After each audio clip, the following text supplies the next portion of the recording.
Let's hear from the receiver, shall we? Fresh off a BYU win at Wyoming, he discusses with me what was perceived as real frustration with Jake Retzlaff on the sideline and finally getting into the end zone. How many points did he expect to score against Wyoming?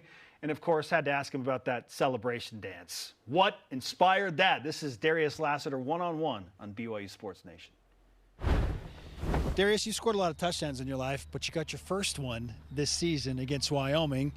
Walk us through the emotions of that moment and getting into the end zone for the first time this season. Yeah, it's a great feeling when you always can get into the end zone and get the touchdown for the team. But it was really supposed to be a play designed for Keelan, but the pocket had collapsed, so Jake kind of just did his thing, maneuvering and just keeping the play alive. And I was a backside read, so his eyes go left to right, and he came back to me on the right side.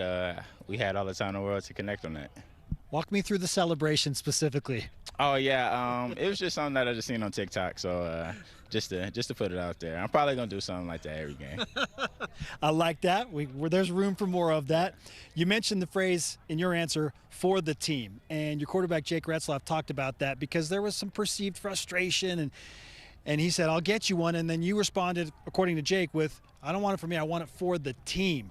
How do you get to that point and mentality when it is sometimes can be perceived as an individual sport, but you seem to be all in on the team? Yeah, at the end of the day, we play a team sport. We don't play tennis. So anytime I do something, it's not just going to benefit me, it benefits the whole team. So, yeah, I know I was frustrated, but it more so wasn't for me because I know how good this offense could be. And I just felt like we just had a whole lot of points just left on the board that I feel like we kind of just could have put up 60 on these guys.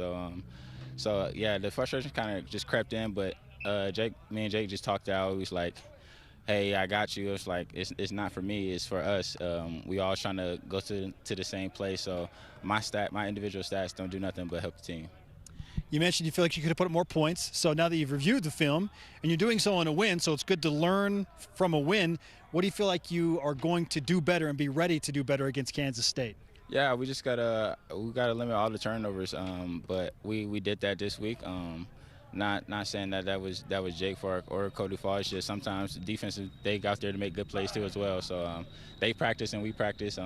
If it was that easy, I mean, we probably would have put up 100. So we know the things that we got to clean up on. Just a little assignments and technique things that we're doing this week, and the way that we're looking right now, I think we're heading in the right way. What does Kansas State's defense do that has your attention the most upon film review? Yeah, anytime defenses run 3-3-5s, that kind of just gets your attention just because of all the different stuff that you can do in that. You got a U player, and then sometimes you can just disguise that with man, and then you can disguise that with just different other coverages. So it's a complex defense, but it's one that I know this offense is ready to take on because we've seen it last year. How would you explain the vibe and the feeling around BYU football this week of practice as you gear up for what is, to date, the biggest game of the season? Yeah, to a lot of people, it's the biggest game of the year probably for us, but to us, this is another game for us. We know what we set our minds to do at the beginning of the year. We knew that we'd be at the point that we are at now, with being 3-0, and we just got to carry that over to this weekend so we can continue in the right way so we can be 4-0 next week. Darius Lassiter is with us on BYU Sports Nation. I want to go back to a specific play on Saturday. You said your play was actually designed for Keelan Marion. You score, but he got his on a kickoff return for a touchdown. Yeah. There. So walk us through your perspective of one of your best friends housing one for BYU for the first time in a decade. Yeah, it's always a great feeling, especially when your best friend and your roommate can go out there and make that play for us. But I kind of just seen it. I heard them talking about it in the locker room, what kind of return they was going to run. So I was excited. I was waiting for it. Just to open up the half with a kickoff return is always great. So I was kind of down there on the sideline, and then as soon as I seen him cut up field, I was just screaming, "Keelan, go!" And then you can see as he started passing us, I was running on the back of the track, just trying to meet him in the end zone. So it's great that he just got to experience that in the team as well. It's been like 10-some years since we had our last one, and Coach Pop did a great job of special teams calling it up. How long has Keelan been talking about the fact that he's going to do that as your roommate? He was talking about that since last year, so to finally see it happen, he had a lot of close ones. He had one call back last year, so it was already written. I love that story and that insight.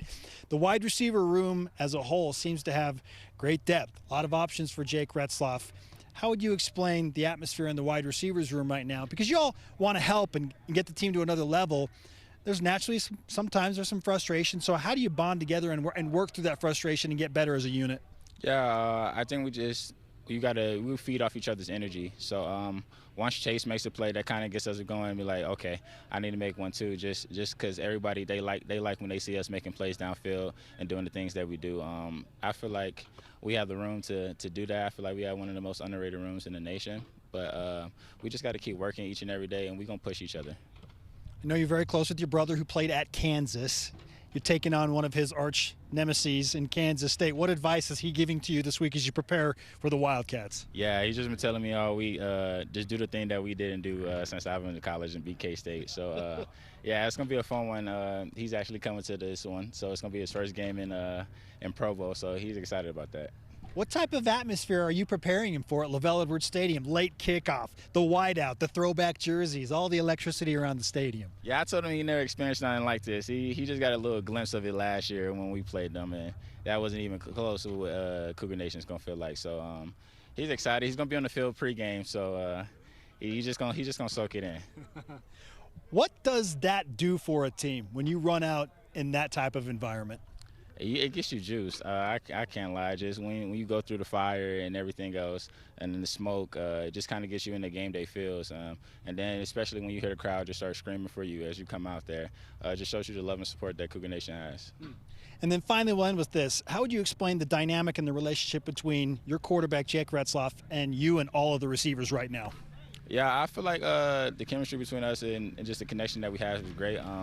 Just to go back to last game to where you can see the frustration, to where me and Jake can have that conversation with each other, where we can be like, okay, well, we got the next play, and then we just got to put this behind us, and we can talk to each other kind of with a little aggression, just to know, because we both got the team's interest at heart, interest at heart. So he can get on me, and I'm not going to take no offense to it, and then vice versa.